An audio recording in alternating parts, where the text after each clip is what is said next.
দর্শক আপনারা জানেন বাংলাদেশ জামাত ইসলামের রহমান করেছেন আজ দিনের 4টি জায়গায় তিনি সমাবেশ করেছেন। পঞ্চগড়ে তিনি সকালে সমাবেশ করেছেন, এরপরে দিনাজপুরে সবচেয়ে রংপুরে রাত 8টার সময় তিনি বক্তব্য দিয়েছেন। সার্বিকভাবে যদি আমরা দেখি তার বক্তব্যগুলো যদি পর্যালোচনা করে গত কয়েকটি বিষয়ে তিনি গুরুত্ব দিয়েছেন। যেমন পঞ্চগড়ে তিনি বলেছেন যে জেলার মধ্যে তিনি তার দল যদি 10 দলীয় যে সমঝোতা নির্বাচনী সমঝোতা সেই দলের প্রার্থীরা ম্যান্ডেট পায় এবং সরকার গঠন করে, সেক্ষেত্রে কিন্তু তারা 64টা জেলায় বিশেষায়িত হাসপাতাল গঠন করবে বা নির্মাণ করবে, মেডিকেল কলেজ নির্মাণ করবে বলেও কিন্তু তারা ঘোষণা দিয়েছেন। এছাড়া প্রত্যেকটি সমাবেশে তারা যেই কথাগুলো বলেছেন জামাত ইসলামের আমির সহ বিভিন্ন নেতারা, সেগুলো হচ্ছে দুর্নীতির বিরুদ্ধে তাদের অবস্থান, সন্ত্রাসের বিরুদ্ধে অবস্থান এবং চাঁদাবাজির বিরুদ্ধে তাদের অবস্থানের কথা কিন্তু তারা বলেছেন। এর পাশাপাশি যদি আমরা বলি রংপুরে এসে তিনি বলেছেন নারীদের কর্মক্ষেত্রের কথা বলেছেন, সব ক্ষেত্রে নারীরা কাজ করতে পারবেন এবং অন্য সবাই কাজ করার সুযোগ রয়েছে, তবে তিনি তিনটি শর্ত দিয়েছেন।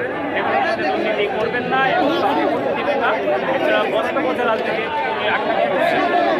করবেন না এবং আরেকটি বিষয় তিনি বলেছেন যে দলীয় প্রভাব খাটিয়ে বিচার বিভাগকে প্রভাবিত করার কোনো সুযোগ তিনি রাখবেন না। যদি এই তিনটি পদের সঙ্গে একমত না করে তাহলে জামাত ইসলাম বা 10 দলীয় তাদের যে নির্বাচনী জোট বা ঐক্য রয়েছে সেই জোটের সঙ্গে তারা কাজ করতে পারবেন সবাই।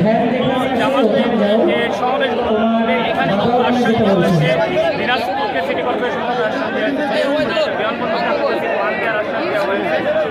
এছাড়া যেগুলো বলা হয়েছে ঠাকুরকে জামাত আমির বলেছেন যে তাদের পররাষ্ট্র নীতি হবে বন্দুক খোঁজা, বিদেশে কোনো বোধ খোঁজা নয়।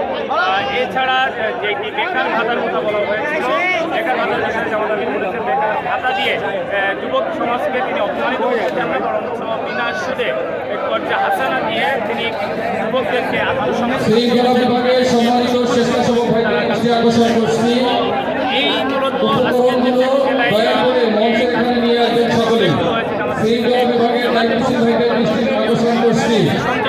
তাদের পক্ষ থেকে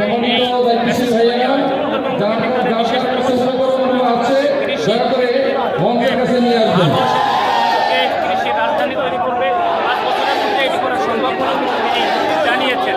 তিনি বলেছেন যে কৃষকদেরকে অত্যাধুনিক পণ্য প্রক্রিয়াজাতকরণ এবং অত্যাধুনিক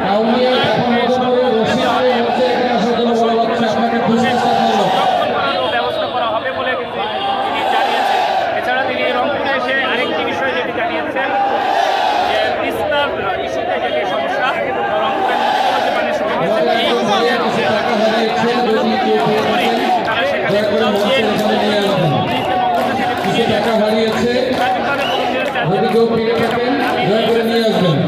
জনসাধারণ মধ্যে কর্মী সমর্থক যারা ছিলেন সমাবেশে তাদেরকে আরও 4টি জেলার সফর রয়েছে, সেই বিষয়গুলো রংপুর থেকে অর্জিত হয়ে দ্য ডেইলি ক্যাম্পাস।